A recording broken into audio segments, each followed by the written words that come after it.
Bu, kita menghargai semua perkembangan pengetahuan, teknologi, peradaban, dan sebagainya. Tapi ibu jangan sampai lemah dalam satu hal ini. Demi Allah saya katakan, apresiasi tertinggi dari Allah kepada seorang perempuan yang telah berumah tangga, ternyata bukan profesi dunianya.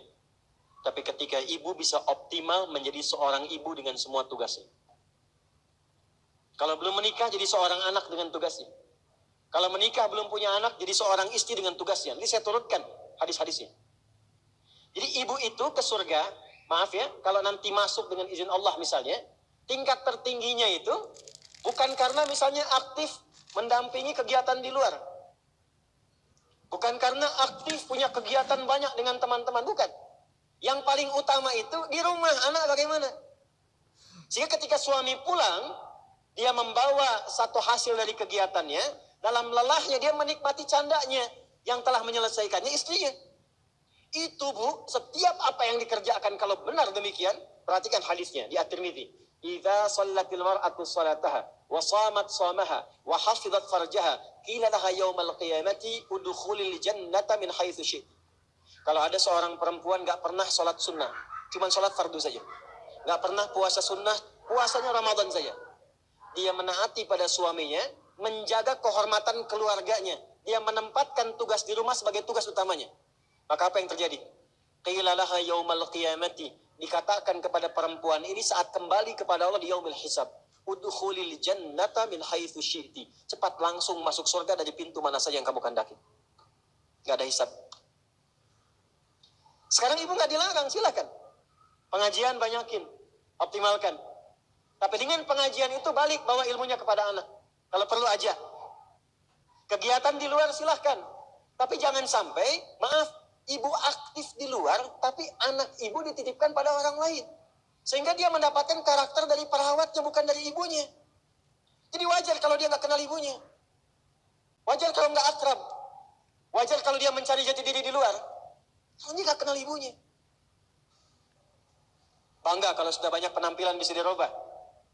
Ibu nggak khawatir kalau anaknya mencari perhatian di luar. Ibu nggak pernah bahkan sempat menyapanya.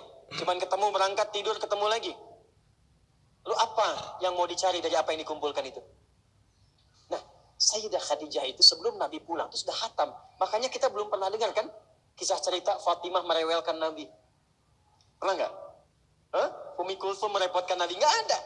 Dan selalu silent kisahnya. Pulang ke rumah itu selalu kisah di rumah itu tenang. Nggak ada satupun bab problem rumah tangga Nabi dengan anak, nggak ada. Siapa perannya? Sayyidah Khadijah, karena beliau mengerti optimalnya harus dari beliau, sehingga ketika suami pulang nggak ada diskusi beban lagi yang bertambah untuknya. Silahkan punya aktivitas di luar rumah, tapi ibu akan dimuliakan sebagai seorang ibu, anak dan istri ketika pulang kembali ke akhirat kelak. Itu satu. Dua, saya agak cepat sekali. Yang pertama prioritas keluarga Bu, anak. Untuk ibu ya.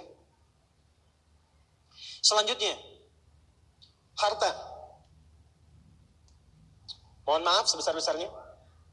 Sayyidah Khadijah, walaupun mendapatkan penghasilan dari aktivitas dagangnya, tidak pernah menjadikan bagian harta beliau hanya untuk dikuasai bagi pribadinya. Dan gak pernah ada perjanjian pranikah misalnya. Ya Muhammad SAW, saya nikah punya harta segini ya. Kalau nanti ada kejadian ini jangan diambil ya, nggak pernah. Apapun yang diusahakan, maka dikumpulkan menjadi satu untuk mensupport cita-cita mendapatkan yang tertinggi di hadapan Allah. Ibu apapun yang didapatkan kalau punya penghasilan, pendapatan dan sebagainya, dudukan jadi satu sebagai harta keluarga bersama. Rumuskan untuk anak-anak. Anak pertama mau kemana? Bikin tabungan, bikin persiapan. Anak kedua seperti apa? Anak ketiga bagaimana? Bicara dengan suami. Maka ini diantara ciri yang pernah diajarkan oleh Sayyidah Khadijah. Sekalipun dagangannya cukup banyak, tapi semua yang dihasilkan untuk mensupport kegiatan yang diarahkan pada tujuan yang sama, surga. Jelas? Oke, yang terakhir. Meluangkan waktu untuk diskusi, bicara, ngobrol yang saling menguatkan, bukan mengungkit kekurangan. Nabi Muhammad sibuk gak? Sibuk gak?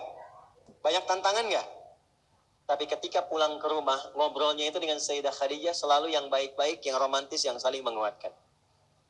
Gak pernah ada satupun kalimat tercatat di dalam lisan Sayyidah Khadijah, kenapa sih begitu sibuk? Datang ke rumah cuma bawa masalah. Kenapa sih gak punya waktu? Kenapa sih banyak kegiatan di luar? Tapi ketika pulang ke rumah, aku selalu mendukungmu. Nabi mengatakan kegiatanku ini, dan ini. Aku akan berangkat ke sini menemui si fulan. Baiklah, siapkan, optimalkan, Allah pasti melindungi. Sehingga semua kegiatan, beban yang dirasakan, itu ketika berangkat gak sendirian. Jadi beliau pun dalam sendirian pun merasakan aura-aura Sayyidah Khadijah. Mau berangkat kerja, merasakan pesan dari istri. Pulang dari situ, ditinggal pun istri merasakan pesan dari suami. Ini yang harus dioptimalkan. Dan ibu, apa yang terjadi? Ketika dimanapun suami beraktivitas dengan pola seperti ini, maka Allah menjaga ikatan pertalian rumah tangganya, sehingga dijaga dari sifat-sifat rentan yang kemungkinan bergeser atau menodai kehidupan rumah tangganya. Maaf, ini bahasanya agak halus ya. Jadi kalau ada godaan dari pihak lain itu tidak mudah untuk mendapatinya, karena kalimat istri sudah sampai pada jiwanya. Sepeninggal beliau pun ketika Sayyidah Khadijah meninggal, itu kemimpinya terbawa. Karena kenapa? Dialognya nyambung. Khadijah, Khadijah, Khadijah. Ke bawah. Bisa nggak menciptakan suasana itu? Jadi kalau kita simpulkan, satu, tingkatkan hubungan dengan Allah lewat skema sholat dengan baik. Yang kedua, jadi ibu yang paripurna yang memperhatikan keadaan anak, keluarga dengan sempurna. Sekalipun ada aktivitas di luar, pastikan yang di dalam baik dulu. Yang ketiga, pintu dialog yang dibuka untuk saling menguatkan dengan pasangan. Itu terjaga, itu optimal, istiqomah aja Bu 3 itu sampai dengan meninggal. Maka silahkan tunggu panggilan pulang.